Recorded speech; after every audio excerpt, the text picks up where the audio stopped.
ang lobo o itlog ay ipapasa lamang sa ibaba patalikod hanggang makarating kay last player. Okay, ready to run? Pasa pa ibaba patalikod, basa. Paunahan po ito. Ayan.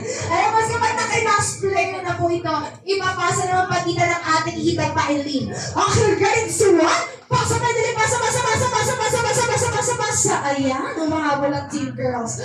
At kapag na kay first player na po ito, ibig sa pagitan ng ating hita. Ipet, ingatan mo kung taas ulit ang dalawang kamay. Taas.